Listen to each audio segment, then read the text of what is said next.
Welcome everyone to my Paint a Vibrant Colored Landscape. Here we are going to get together and we are going to have some fun adding some really beautiful colors and making a harmonious landscape in purples and blue-greens, and it's going to be a lot of fun.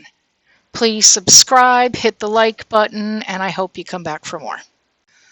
So this is part two. This is where we are going to add more detail to our painting. We're going to add more character to the bushes and the grasses and the flowers and the road, and it's going to be a lot of fun. So get your paints out, get ready to spend some time together painting a beautiful landscape.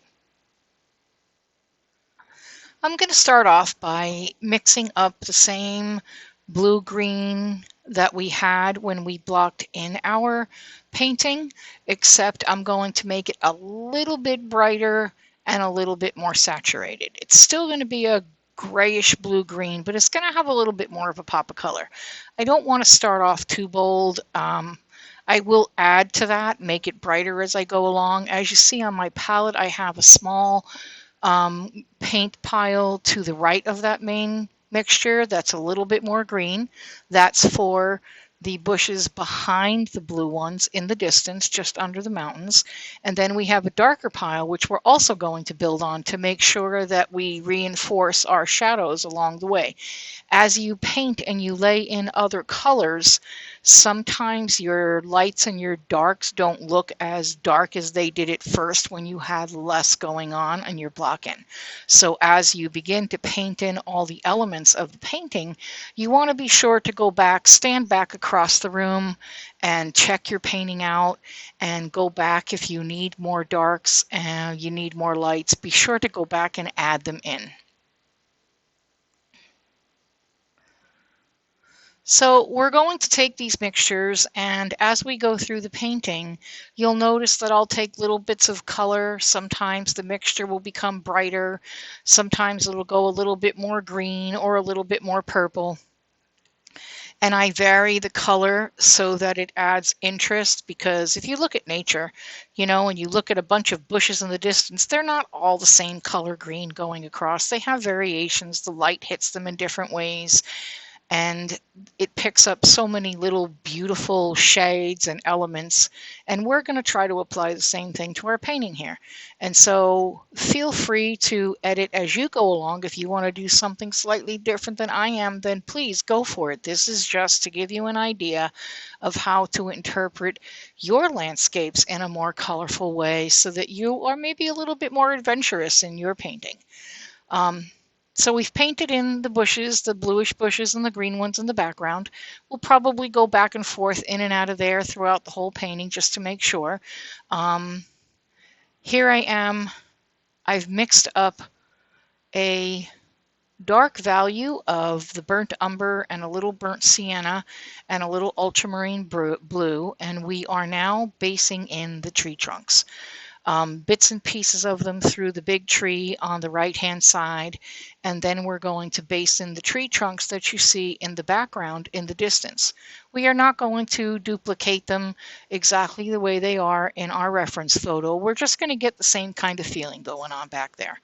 And so I am using a rigger brush, which is a 00, and it's a very fine brush, and I am painting in my branches very thinly. I can always go back and thicken up the parts that I want to be a little bit thicker and thicken up my tree trunk, but I find it's easier if I pull things out and get a feel for what I want really thinly before I go and make anything darker or thicker.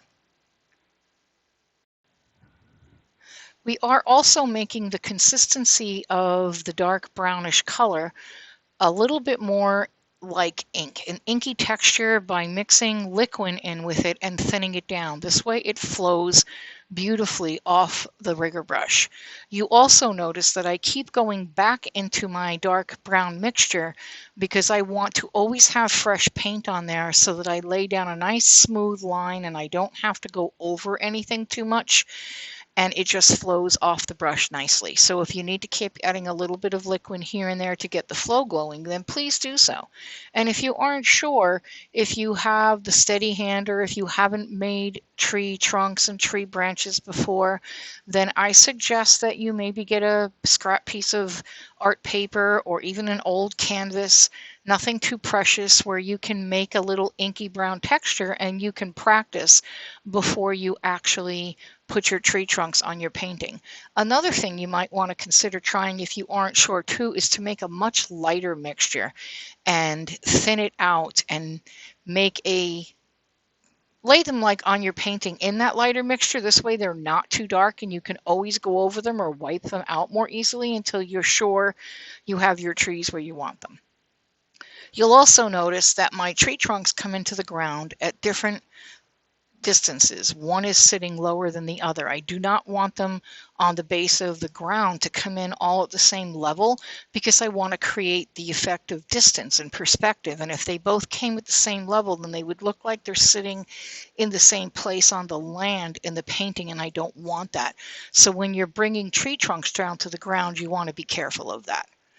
So now we're going back into the darker blue paint mixture that I have. It definitely has a little bit of purple on it. That might be hard to see in the video.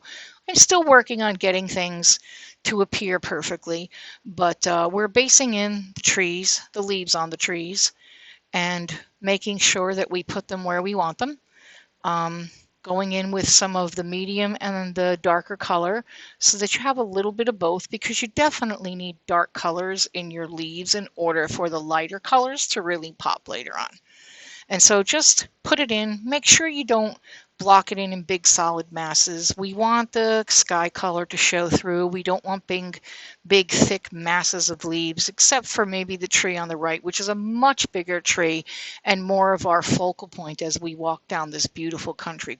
So I'm going to dabble around here a bit with the leaves and the trees and the shadows, going back and forth into my paint mixtures, mixing a little bit more purple, maybe some magenta, brightening things up, not going too strongly because I still have another video, which is the completion of this painting, which is where we're going to add all the final detail and the beautiful pops of purple colors.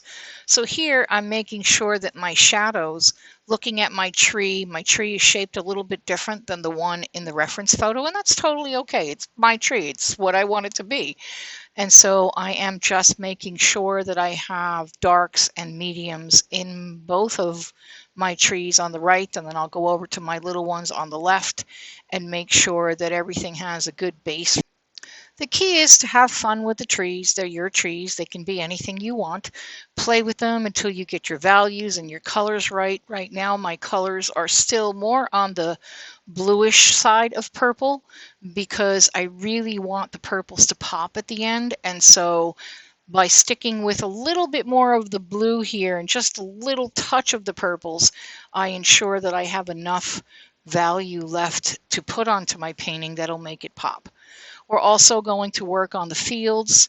The one in the distance is a little bit more green, and in the photograph you can see the sun is shining and it's reflecting it a little bit more yellow. We have a bunch of grass and then another touch of field showing and then more grass in the foreground here.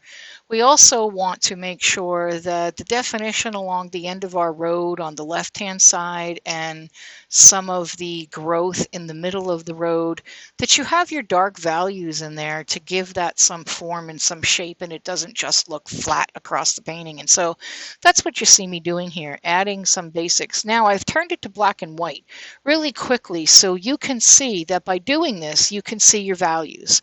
You can see if they're dark enough or light enough. And so the best thing to do when you're in the middle of painting and you're not sure if things are looking good, first of all, go back about 10 feet and stand across the room and look, because what you see from 10 feet away is going to look way different than what you've been staring at for a while painting up close. And what I often do is I take a picture with my phone, because my phone has a very small screen and I can zoom out of that picture a little bit, which is kind of like squinting your eyes from across the room. But easier. And so I take a picture with my phone and I zoom out, and then I go into my gallery, my editor, and I desaturate my picture so that I only have it in black and white.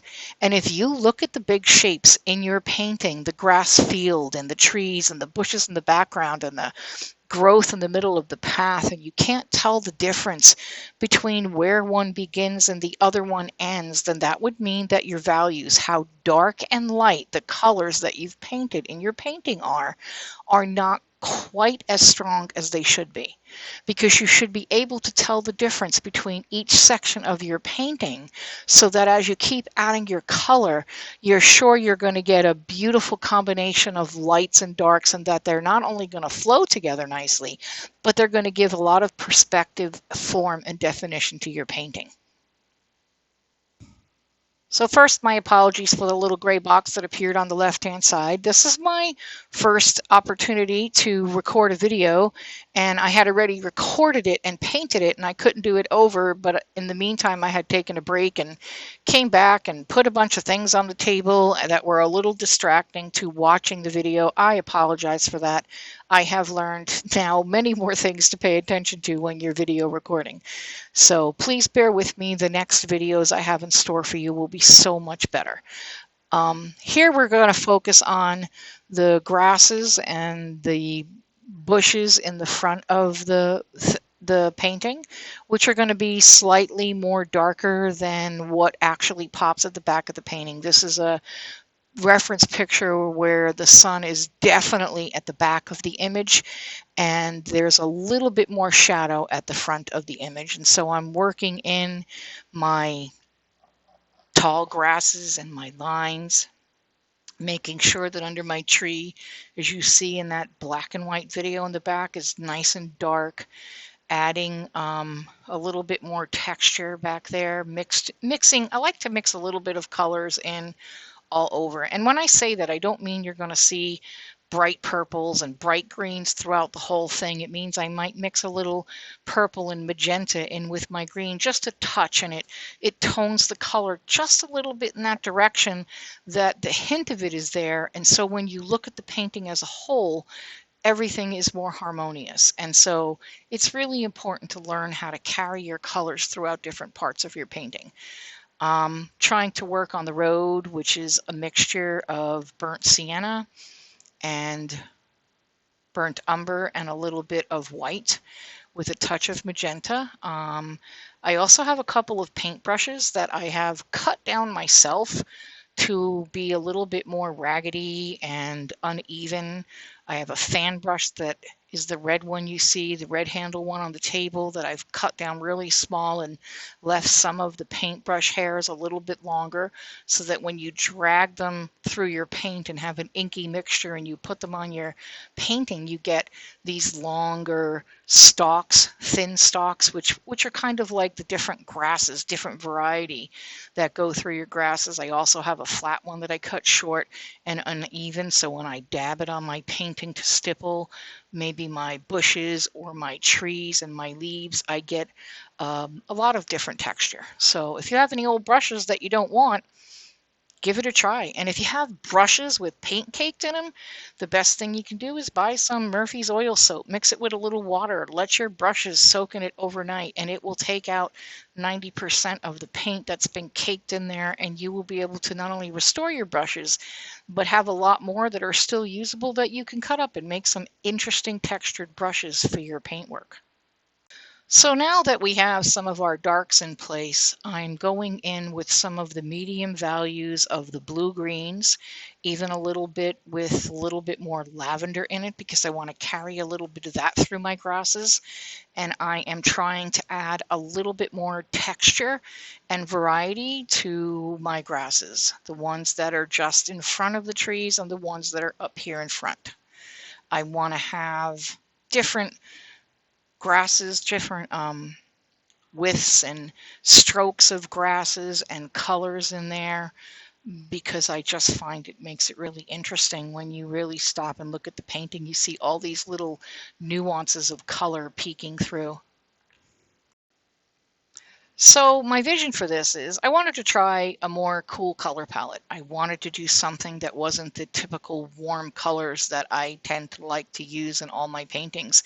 And I like to challenge myself to do different things and use different color palettes that I haven't painted with before, because you learn so much about yourself and you get so many new ideas, and it's a lot of fun. And so what inspired me was, not only was it a beautiful country path, which I love to just take a stroll any spring day, or imagine that I can go to these beautiful places that I create in my paintings. And I was inspired by wisteria, you know, the big wisteria trees and bushes that you see some people have, and all these hanging fronds of this beautiful purple and lavender. And then I thought about lilac fields. If you've ever looked them up in France, and they're just all these rows and rows and rows of these gorgeous purples and blues and greens. And that inspired me to take this landscape and turn it in a different direction. And so when you see the next video, when we finally add the top layer of colors, you're going to see a lot of that purple come to life, and it's going to be a lot of fun. So I really hope you hang in there and you come back to finish the rest of this painting with me. As you mix your paints and you add them to your landscape and you decide what to do, I want you to keep in mind that whatever the color looks like on your palette is going to be a little bit different than what it's going to appear to be when you apply it to your canvas. So if you aren't sure, go in and apply a small amount to the area that you're planning on painting and see what it looks like, because color is relative. It's relative to the things that are around it. It's relative to the values of the other colors, of how dark they are and what shades they are. And so it might look like you have a color that doesn't look light enough, and then you put it on your palette and you're like, oh my gosh, that's a lot lighter than I thought it was going to be, or a lot more reddish. And so it takes a little while to get used to mixing your colors and judging them, but the best way to do it is to try something on your palette. If you don't like it, you can wipe it off. Oil paint is so forgiving. It allows you to make mistakes and go over it or wipe it off, or you can let a small area dry and come back tomorrow and paint over dry paint. And I have even had days where I painted something that I had in my head and thought it was going to look good, and got to the almost end, or maybe even the middle somewhere, you know, right to the last stage, and I'm like, this is not what I want it to be, and I wasn't satisfied, and I have literally taken paper towels and wiped off my entire canvas, let it dry, and then started over the next day with a fresh base coat of paint, let that dry, and put a whole new painting over it. So the greatest thing about oil paints is they can be fixed and edited at any time during your painting process. And if you don't like them before it dries, you can wipe the whole thing off and start all over. And so you might have wasted a little bit of paint, but you haven't lost a canvas. You can always use that again and again. I mean, this is, it's, you have to play and experiment in order to learn new things and take chances. And all these beautiful, vibrant colors are what make me want to show up and play today. Every time I sit down, I'm like, what can I do with this? How can I change this to make it exciting and fun for me? And that is really what my motivation is. I very rarely paint things in the colors that they are. And well, don't get me wrong, nature's beautiful and the world is beautiful, but I want to have some fun with it and imagine it to be something else just for me. And I hope you learn to encourage yourself to do the same things when you look at paintings. I also want to add a small note that I have used liquid in each of the mixtures that I'm mixing. Every once in a while, I go to my little liquid pile and I put it in my mixture, and I want to be sure that I have that in all of the things that I'm mixing on my palette that I'm applying to my canvas, because that is what is going to allow my painting to dry overnight so I can come back tomorrow. I look forward to hearing from you. I have a Facebook page and an Instagram page, Michelle T Artworks. There are links to it on my YouTube channel. It would be so wonderful if you popped in and made a comment, shared maybe your painting. I'd love to see what you're doing. Ask questions. I am really happy to be there here to help you with anything that I can. Please give me a thumbs up and subscribe so we can build this channel up to be a lot of fun for everybody. Thank you for stopping by, and I hope you come back because the next one is going to be, I do believe, a beautiful green field and a path, and it's going to have a bunch of pretty Queen Anne's lace in it because while that might be a weed, I think it's really pretty and delicate, and I want to see what I can do with that.